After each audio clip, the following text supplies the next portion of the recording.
JR 홋카이도 레일 패스, 삿포로 정신 차려라. 안녕하세요, 연희버스입니다. 이번 영상의 주인공은 바로 일본 삿포로입니다. 겨울이 되면 떠나고 싶어지는 삿포로 여행 준비를 마스터 시켜드리겠습니다. 구글맵 여행 코스부터 교통편, 맛집, 숙소까지 한 번에 정리해드립니다. 본격적으로 시작하기 전에 영상 좋아요, 구독하기 꼭 부탁드립니다.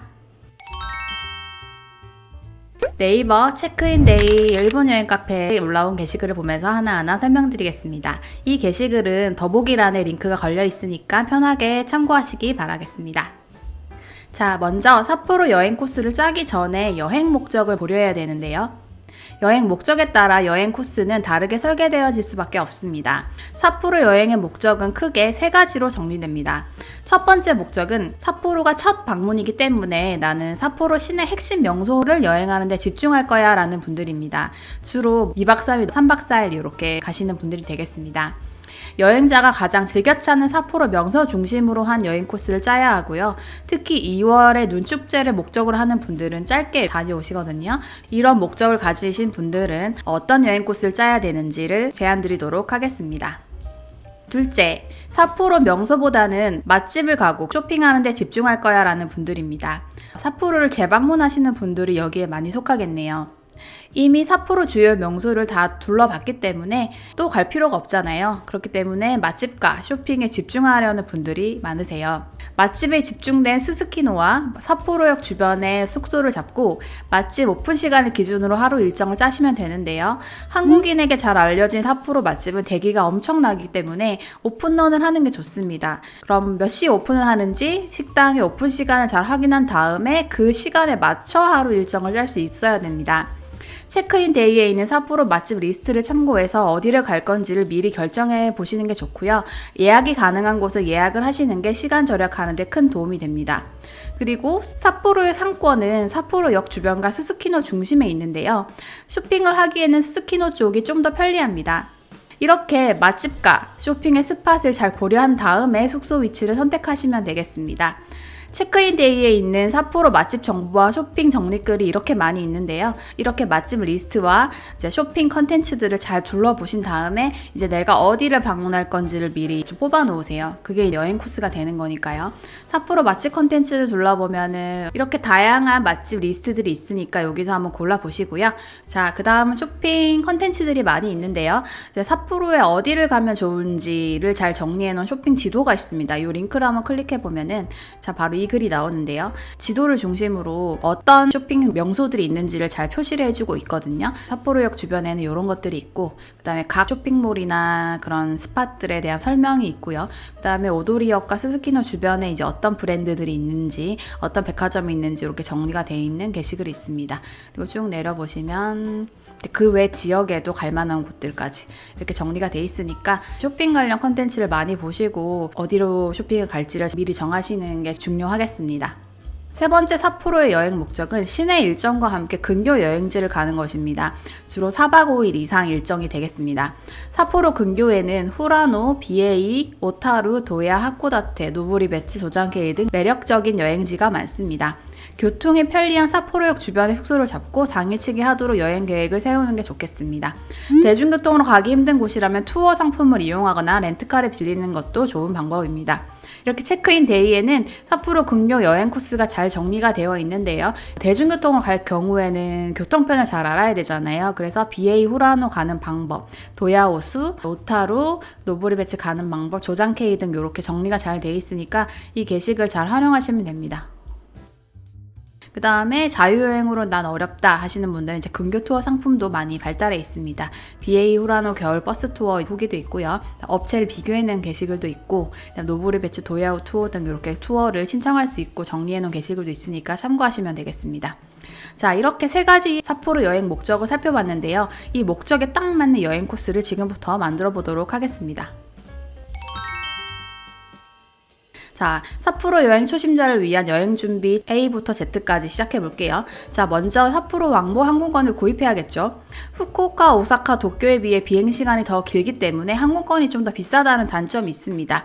2월과 8월 이런 성수기에는 삿포로 왕복 비용이 60에서 80만 원까지 치솟기도 하는데요. 대한항공, 아시아나항공, 진에어, 제주항공 등이 취항하고 있으며 2시간 30분 정도 소요됩니다. 성수기가 아닌 시즌에는 3, 40만 원대의 항공권을 구매하실 수 있습니다. 이렇게 스카이스캐너 같은 곳에서 검색을 해서 항공권 가격을 알아보고 예약을 하시면 됩니다. 자, 두 번째, 항공권을 구입을 했다면은 삿포로 지도를 보면서 여행지가 어디 많이 있나, 그리고 어디에 숙소가 많은지 이런 것들 특징을 한번 파악해 보면 좋거든요.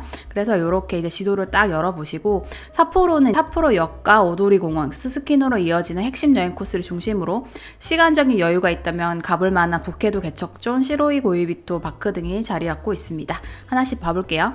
삿포로 시내는 삿포로역과 오도리공원, 스스키노로 이어지는 요 핵심 여행 코스를 중심으로 바로 근처에 자리 잡고 있는 동물원이나 전망대 이런 데를 이제 껴서 같이 가면 좋은 여행 코스가 됩니다. 그래서 삿포로 구글맵 여행 코스를 제공해주고 있는데요. 이걸 딱 클릭해 보시면 누구나 사용하실 수 있고요. 이렇게 이제 키워 보시면은 삿포로 시내 여행 코스가 이제 딱 나와 있고, 이 근교 가까운 곳에 이렇게 갈 만한 곳도 나와 있죠. 하나하나 볼게요.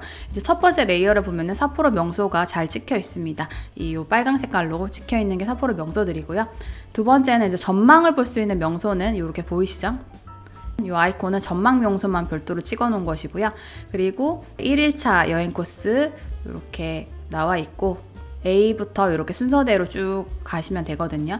이 이후에는 근교를 선택하시는 분들은 어떤 근교가 좋은지 근교 위치도 잘 찍혀 있습니다. 여기 보이시죠? 근교에 후라노시 BA 노보리 배치 있고요. 그 다음에 삿포로 추천 호텔 리스트도 잘 찍혀 있습니다. 이렇게 딱 보시면 확실히 요 중심에 숙소가 많죠. 요 숙소를 딱 클릭해 보시면은 아고다 같이 연결되니까 예약까지 쉽게 하실 수 있습니다. 그리고 이제 료칸이랑 온천 하시고 싶으신 분들을 위해서 료칸 모양도 여기 보이시죠? 목욕탕 모양. 요걸 딱 클릭하시면은 료칸 예약까지 쉽게 하실 수 있습니다. 그 다음 레이어를 보면 이제 삿포로 맛집이 진짜 많잖아요. 맛집이 요렇게 다 찍혀 있으니까 내가 지금 여기 있는데 주변에 어디 갈 만한 곳 없나 하실 때 요 지도를 보시면 여기 찍혀 있는 게 보이니까 여기로 찾아가기 쉬울 것 같습니다. 그 다음 레이어를 보면 이제 쇼핑 스팟도 요 노란색으로 찍혀 있고요. 쭉 다이마루 백화점부터 시작해서 유명한 편집샵들, 그리고 이제 브랜드 매장들이 이렇게 다 찍혀 있고, 그 다음에 오타루까지 호텔, 료칸 추천 리스트가 잘 나와 있으니까 이 지도 하나만 보면은 모든 내용이 다 들어가 있어요. 그래서 여행 준비하면서, 그리고 여행 중에서도 이걸 켜가지고 이제 길 이동하실 때 바로바로 이용하실 수 있어서 참 편리합니다. 한번 이용해 보세요. 자, 이렇게 해서 삿포로 여행은 삿포로 시내와 그리고 근교로 이루어져 있는데요. 삿포로 시내는 완전한 하루와 반나절 정도, 즉 1.5일 정도면은 충분히 돌아볼 수 있는데요. 쇼핑을 한다거나 그다음 맛집을 더 가실 분들은 물론 더 늘려야겠죠. 그래서 보편적인 삿포로 1.5일 여행 코스를 알려드리려고 합니다. 자, 1일차부터 한번 따라가 볼게요. 1일차 처음에 삿포로역에 도착을 하겠죠. 삿포로역은 이제 여행의 중심이 되는 곳이고요. 어디든 가기가 편하고, 특히 근교 여행이 많을 경우 삿포로역 주변에 숙소를 잡는 것이 가장 편리합니다. 주변에 많은 숙소가 밀집해 있고, 맛집부터 스텔라 플레이스 같은 쇼핑센터, 그리고 백화점 등 주요 시설이 많아 여행에 불편함이 없습니다. 이곳은 쇼핑을 얼만큼 하는가에 따라 체류 시간이 달라지는데요. 쇼핑할 게 없고 그냥 맛집 정도만 갈 거다 이러시면 삿포로역은 그렇게 오래 머무르실 필요는 없고, 그냥 쇼핑을 각 잡고 한다 이러면 정말 하루도 있을 수 있는 그런 곳 되겠습니다. 그래서 삿포로역 주변의 맛집을 이제 찾고 싶으신 분들은 이 게시글을 딱 보시면은 맛집 추천 리스트가 나와 있거든요. 그래서 맛집 추천을 보면서 어디를 갈까를 골라주시면 되겠습니다. 다음에 삿포로역 추천 숙소 리스트도 이렇게 정리가 잘 되어 있습니다. 여기 보시면은 삿포로역 호텔 추천 10곳 되겠네요. 여기서 이렇게 정리가 잘 돼 있고 누르시면 바로 예약까지 가능하니까 이 게시글도 참고하셔서 숙소 예약하시면 되겠습니다.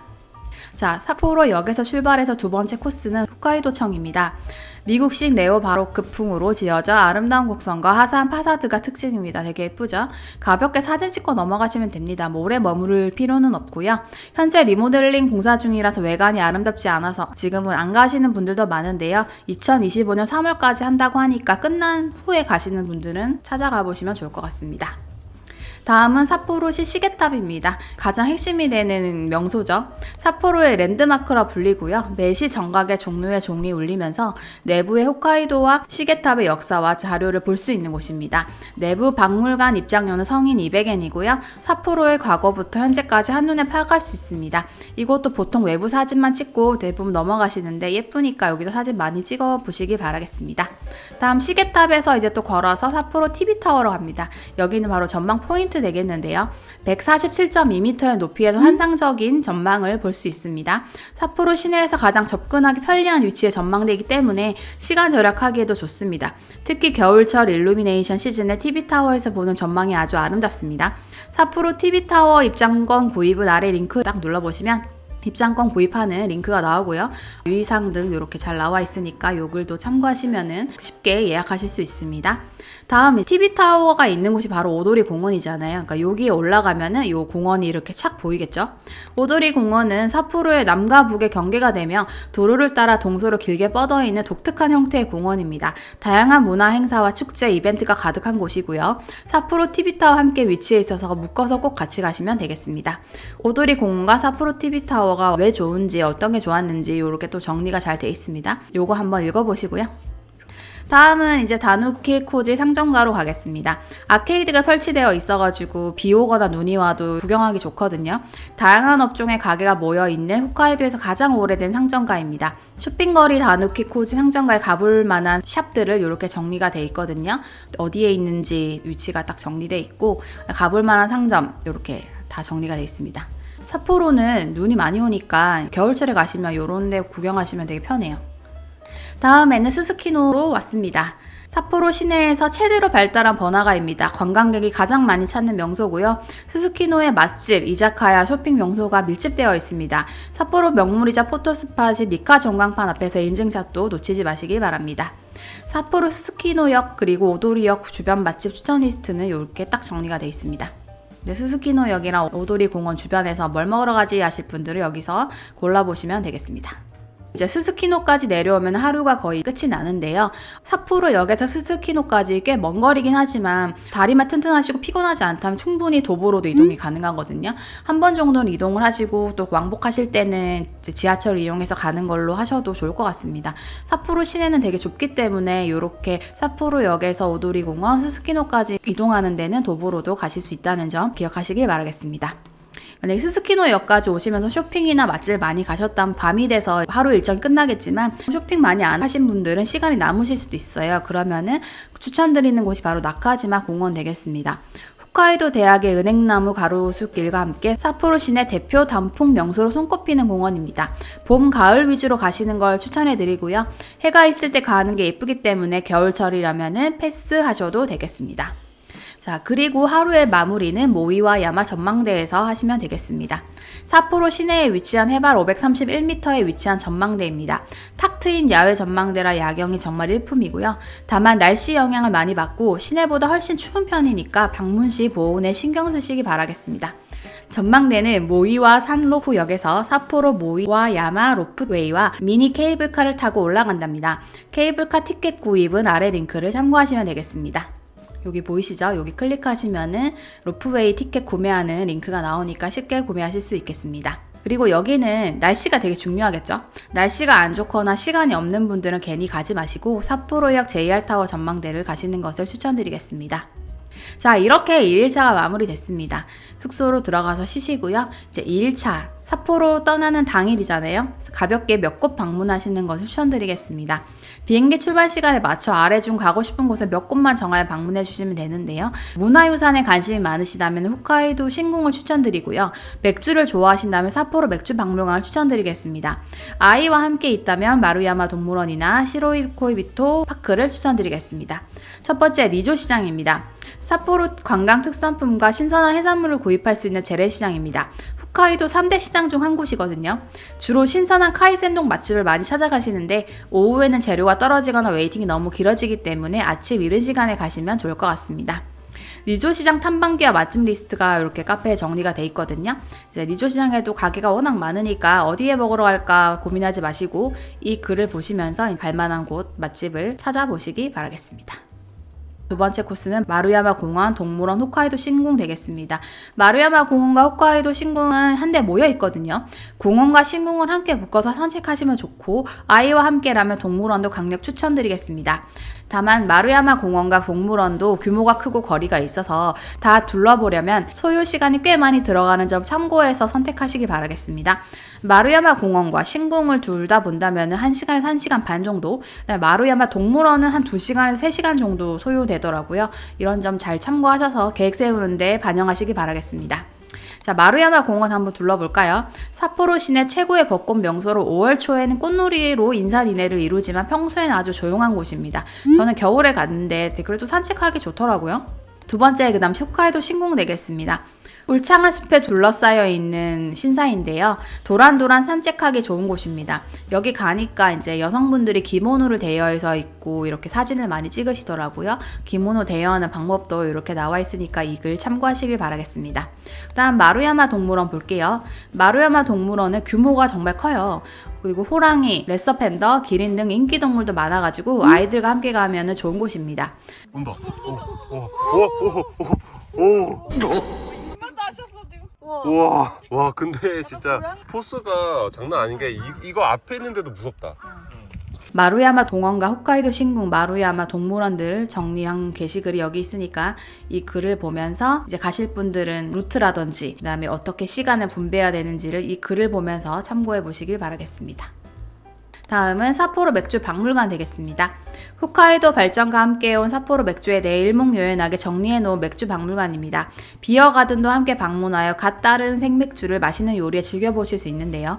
삿포로 맥주 박물관은 인기 명소 중에 한 곳이잖아요. 가셔가지고 방금 나온 맥주도 드셔보시고 그리고 기념품도 구경하는 재미가 쏠쏠하더라고요. 기념품도 구경하시고요. 그리고 삿포로 맥주 박물관 가는 방법, 시음하는 방법, 그 다음에 기념품 등의 후기는 이렇게 잘 정리가 되어 있으니까 이 글을 보시면서 준비하시면 되겠습니다. 자, 다음은 시로이 코이비토 파크 되겠습니다. 이시아 제과의 대표 상품인 시로이 코이비토는 일본 공항 면세점에서 꼭 사오는 과자 중에 하나잖아요. 제조 과정과 나만의 시로이 코이비토를 직접 만드는 체험 수업, 그리고 초콜릿의 역사를 배울 수 있는 콘텐츠와 이시아 제과의 오리지널 디저트를 맛볼 수 있는 카페 등을 방문하실 수 있습니다. 파크 내 정원에는 봄, 여름, 가을에는 장미와 아름다운 꽃들이 활짝 피고 겨울에는 일루미네이션으로 꾸며져 있어서 사진 찍기 좋은 테마파크입니다. 겨울에는 해질녘 방문을 추천해 드리겠습니다. 조명이 켜지면서 노을까지 되게 예쁘거든요. 그래서 삿포로 시로이 코이비토 파크 가는 방법과 입장료, 관람 포인트들도 이렇게 정리된 게시글이 있습니다. 이렇게 보시면은 어떻게 가는지 이제 가는 방법 나와 있고요. 그 다음에 뭐 입장료, 그 다음에 내부 관람에 어떤 걸 할 수 있는지, 그리고 팁 같은 거 이렇게 정리가 잘 돼 있습니다. 자, 다음은 이튿날의 마지막 명소로 JR타워 전망대입니다. 삿포로에서 전망대를 한 곳 더 가고 싶다면 추천드리겠습니다. JR타워 전망대에서 지상 160m의 파노라마 전망을 즐길 수 있는데요. 이렇게 아름다운 경치를 이렇게 보실 수 있거든요. 삿포로 여행 일정은 길지가 않잖아요. 그렇기 때문에 전망대를 막 2곳, 3곳 가는 거는 그렇게 추천드리지 않고 여러 전망 포인트 중에서 한 곳 혹은 2곳 정도 정하셔서 다녀오시면 될 것 같습니다. JR타워 전망대 입장권 구입 방법과 이제 가는 방법, 그리고 이용 팁 같은 거는 또 이렇게 정리가 잘 돼 있으니까 요 글을 보면서 준비하시면 되겠습니다. 다음은 이제 삿포로 시내를 이렇게 하루 혹은 이틀 정도 알뜰살뜰 봤고요. 그 다음 일정은 이제 근교 가시는 분들이 많잖아요. 그래서 삿포로 시내 여행 코스를 중심으로 잡고 비는 일정에 따라 아래 근교 여행지를 추가하시면 되는데요. 대중교통으로 가기 힘든 곳도 있으니까 렌트카 혹은 투어 상품을 활용해도 좋을 것 같습니다. 이제 구글맵 여행 코스를 다시 보면 삿포로 시내 일정을 지금 방금까지 설명을 드렸고 그 주변에 이렇게 근교들이 있거든요. 보이시죠? 요 녹색깔 번호를 보시면 되는데요. 이 중에서 이렇게 둘러보시고 난 여기를 가고 싶어 하시면 하루 정도 더 추가하셔가지고 가시면 되겠습니다. 자, 첫 번째 추천드리는 삿포로 근교 여행지는 바로 후라노입니다. 후라노는 도카치산으로 이어지면서 드넓게 펼쳐진 구릉입니다. 겨울이 되면 세계적인 수준을 자랑하는 후라노의 슬로프에서 스키와 크로스 컨트리 스키를 즐길 수 있습니다. 여름에는 라벤더와 여러 꽃이 피어나 넓은 들의 풍경을 즐길 수 있는 열기구도 타실 수 있습니다. 다음은 BA입니다.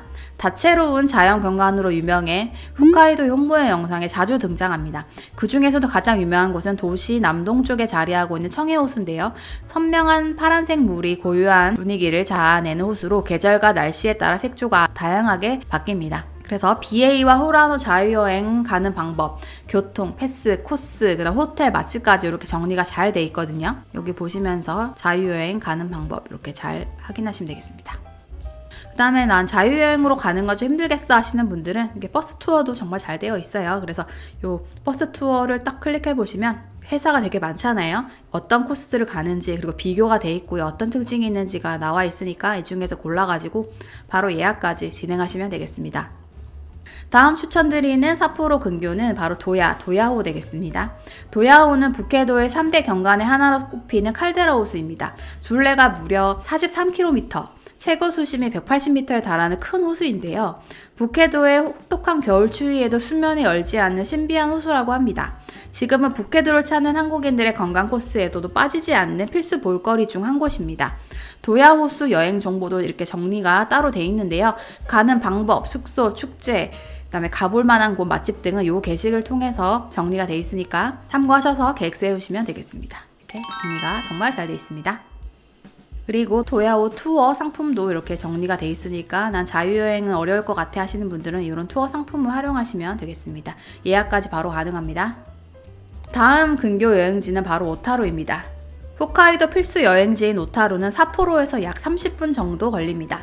오타루는 메이지 시대와 홋카이도 금융 중심지로 활약했던 과거의 흔적이 남아있어 볼거리가 많습니다. 오타루는 근대 건축물과 운하, 그리고 섬세한 유리공예, 오르골 등으로 유명하고 르타오, 로카테이 등 다양한 디저트 맛집이 줄을 지어 있어서 디저트 천국이기도 합니다. 오타루는 가장 선호하는 근교 여행지 중 한 곳이고 가까워서 쉽게 갈 수 있기 때문에 오타루를 많이 추천드리는데요. 오타루 구글맵 여행 코스부터 맛집, 숙소 추천까지는 이렇게 정리가 잘 돼 있거든요. 얘를 딱 클릭하시면은 가는 방법, 삿포로역에서 출발하겠죠. 가는 방법이 이렇게 나와 있고요. 그 다음에 구글맵 여행 코스도 제공해주고 있거든요. 이걸 딱 눌러보시면은 쭉 이렇게 이동하면 되겠죠. 이렇게 해서 돌아오는 것까지 이렇게 하루 코스가 잘 나와 있습니다. 여기에 오타루 명소, 그리고 이동 동선, 그리고 호텔 추천, 그리고 맛집까지 정리가 잘 찍혀 있으니까 요거 보시면서 오타루 여행 다니시면 되겠습니다. 게시글로도 정리된 숙소 추천과 맛집 이런 것도 있으니까 같이 보세요. 그리고 다음 삿포로 근교 여행지는 온천 지역 중에 한 곳이 노보리베츠입니다. 지코쿠단이라고 불리는 지옥 계곡과 같은 유황 온천을 만날 수 있는 큰 온천 리조트가 많은 홋카이도의 온천 지역입니다. 물이 좋기로 유명하며 가성비 좋은 료칸을 즐길 수 있습니다. 특히나 봄, 가을, 겨울이라면 꼭 코스에 추가하시는 것을 추천드립니다. 삿포로에서 기차로 1시간 20분 정도 소요되어 편리하게 방문하실 수 있습니다.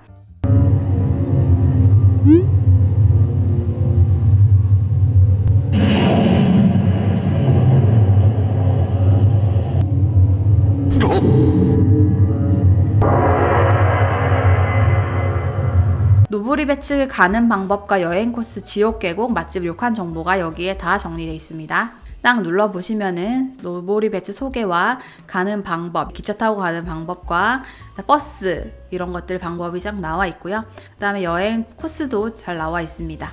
이거 보시면서 노보리베츠 여행 계획 세우시면 되고요. 그 다음에 노보리베츠를 가는 이유가 료칸을 가기 위해서잖아요. 노보리베츠 료칸 추천도 잘 나와 있습니다. 이렇게 보시면서 어디가 좋을지 한번 고민해 보시고 예약까지 바로 하시면 되겠습니다. 그 다음에 노보리베츠 주요 명소들의 정리도 잘 돼 있으니까 이 글도 많이 참고해 보시기 바라겠습니다. 다음 온천 지역은 바로 조잔케이입니다. 삿포로에서 1시간 정도 떨어진 곳에 위치한 온천 지역이고요. 한 승려가 조잔케이 온천수의 효능을 보고 다친 사람들을 데려와 치료하면서 병성이 퍼졌다고 하네요. 조잔케이 여행 총정리 게시글도 이렇게 나와 있습니다. 가는 방법, 여행 코스, 료칸 추천, 맛집 추천까지 여기에 정리가 잘 돼 있으니까 조잔케이 가시는 분들은 이 글을 꼭 확인하시면 좋을 것 같습니다. 조잔케이 료칸도 여기 추천이 되어 있습니다. 료칸하러 가는 거니까 괜찮은 료칸을 선택하셔야 될 텐데요. 후회하지 않을 료칸 추천 리스트가 이렇게 정리가 되어 있습니다. 다음 삿포로 근교 여행지는 바로 하코다테입니다. 홋카이도 남부에 있는 도시로요. 삿포로 아사히카와 다음으로 인구가 많은 곳입니다. 일본 3대 야경 중 하나로 꼽히는 하코다테산 전망과 카렌카 창고 등이 유명하고 그 외 신선한 해산물이 즐비한 아침시장, 모토마치 성당, 고료카쿠 전망대 등을 즐겨보실 수 있습니다. 전망대 정보와 여기가 좀 가기가 힘들 수도 있으니까 전망대 야경버스 투어 같은 것도 이렇게 정리가 돼 있거든요. 이런 거 클릭하시면서 여행 준비하시면 되겠습니다. 그 외 가볼 만한 곳들을 한번 살펴보면은 펭귄을 만나볼 수 있는 아사히야마 홋카이도 1일 가이드 투어도 있어요. 이런 거 투어 상품도 이용하시면은 하루 알뜰하게 잘 다닐 수 있잖아요. 애들과 같이 이제 여행 가면 이런 투어를 받아보셔도 되게 좋을 것 같습니다. 두 번째는 샤코탄 오타루 1일 버스 투어도 있거든요. 이것도 보시면서 해안절경 이런 거 보는 거 좋아하시는 분들은 이 투어도 되게 괜찮을 것 같아요. 자, 이렇게 삿포로 시내 여행 코스와 그리고 근교 가볼 만한 곳들을 정리를 해보았는데요. 이것들을 잘 조합을 해서 이제 여행 코스를 설계를 해야겠죠. 삿포로 시내 일정은 아까 하루 혹은 1.5일, 이틀 정도를 배정하라고 말씀을 드렸고요. 나머지 기간은 근교 여행지를 당일치기 하거나 료칸 지역에 숙박하는 것으로 짜시면 되겠습니다. 가장 보편적인 삿포로 여행 일정은 3박 4일, 그리고 4박 5일 정도의 일정이고요. 주로 하루에서 이틀은 시내, 그리고 오타루 하루 당일치기, 그리고 BA 후라노를 하루 다녀오는 것으로 구성 많이 하는 편입니다. 여기에 가을, 겨울이라면 조장케이나 노보리베츠, 료칸 일정을 하루 정도 더 추가해도 좋고요. 일정이 길어진다면 다양한 삿포로 근교 도시를 더 추가하거나 료칸 일정을 더 늘리시면 되겠습니다. 2박 3일 제일 간단한 여행 코스 한번 볼까요? 1일차에 도착해서는 바로 삿포로 시내 여행에 돌입을 하고요.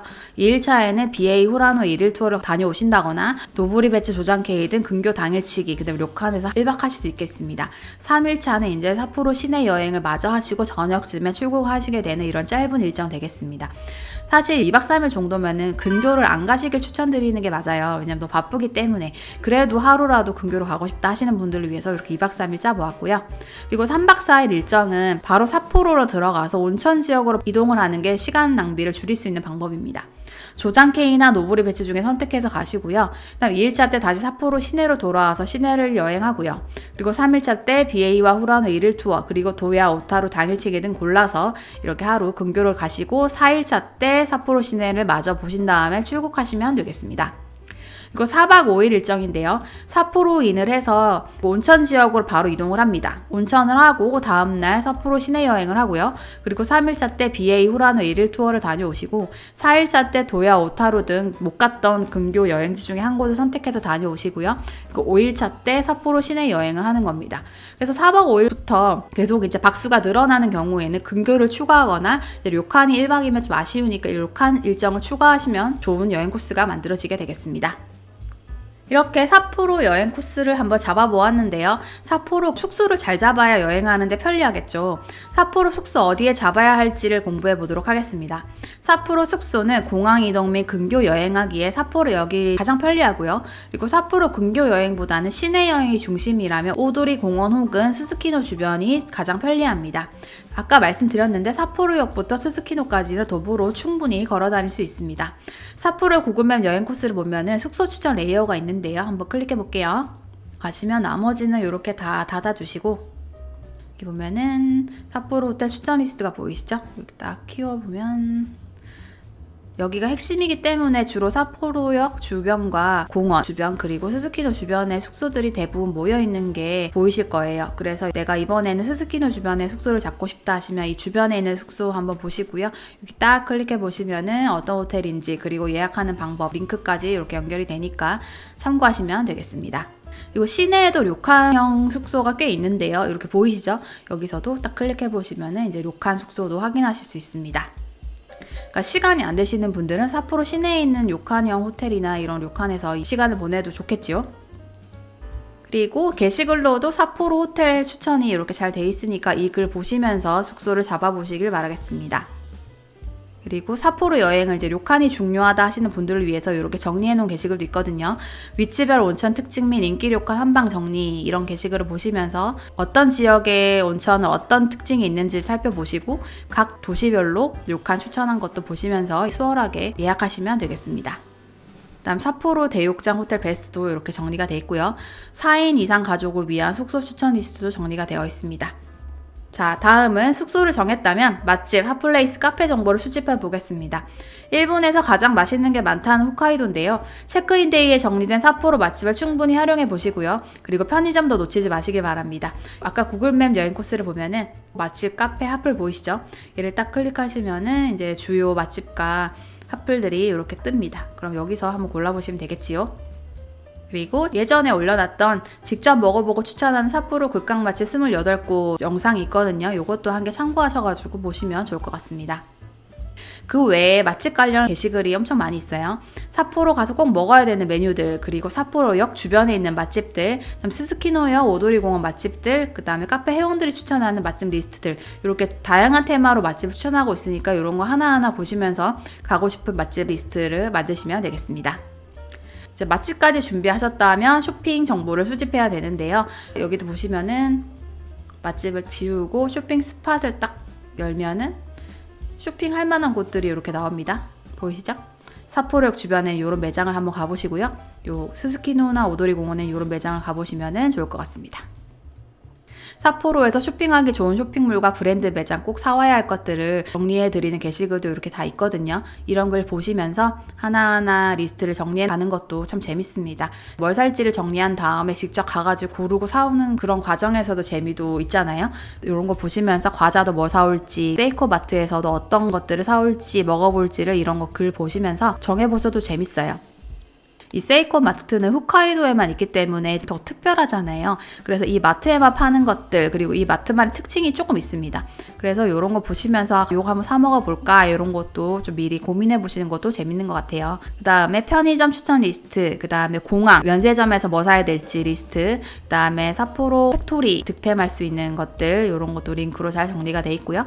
돈키호테 17% 할인 쿠폰까지 쇼핑하기에 도움이 되는 이런 링크들이 다 정리가 돼 있으니까 한번 꼭 읽어보시기 바라겠습니다. 다음은 삿포로 전망대인데요. 아까도 TV타워, 그 다음에 JR타워 등 여러 가지 설명을 드렸는데 한 곳 정도면 될 것 같아요. 근데 기간이 길어지면 또 가보고 싶어 하시는 분은 2곳 정도까지 정하셔가지고 다녀오시고요. 이제 각 타워 전망대 티켓팅 하는 방법들도 이렇게 정리가 돼 있습니다. 여기서 확인하셔가지고 전망대 예약하셔서 다녀오시면 되겠습니다. 이렇게 맛집, 쇼핑, 전망대까지 정보를 다 수집했다면 거의 다 된 거잖아요. 그럼 이제 가장 중요한 것이 이제 교통 정보 하나 남았네요. 교통 정보는 이제 삿포로 입국을 위한 정보, 그 다음에 삿포로 시내에서 어떤 교통권을 써야 될지, 그 다음에 공항에서 시내에 이동하는 방법, 그 다음 오타로드 근교 가는 방법 등이 중요하잖아요. 그래서 여기도 다 정리가 돼 있습니다. 여기 보시면 삿포로 입국하는 방법과 신치토세 공항 어떤 게 있는지, 어디서 JR 열차를 타는지 등등이 잘 정리되어 있습니다. 다음은 삿포로 교통 패스인데요. 시내를 다닐 때는 대부분 도보로 이동이 가능하기 때문에 패스를 쓸 일이 거의 없더라고요. 그 다음에 이제 근교를 갈 때는 다양한 교통 패스들이 나오는데 어디를 가는가에 따라서 사야 될 패스들이 다르니까 갈 근교를 정하시고 그 근교에 맞는 패스를 살 수 있도록 이 게시글 보면서 참고하시면 되겠습니다. 다음에 공항에서 시내 가는 방법도 이렇게 정리가 되어 있고요. 시내 이동하는 방법, 그 다음에 오프타로 가는 방법들, JR 홋카이도 레일 패스, 삿포로 노보리 배츠 패스 4일권 이런 것들도 다 살 수 있게 링크로 정리되어 있으니까 여기서 쉽게 구입하시면 되겠습니다. 지금까지 삿포로 여행 코스를 설명해 드렸습니다. 즐거운 삿포로 여행 되시고요. 지금까지 연희버스였습니다. 감사합니다.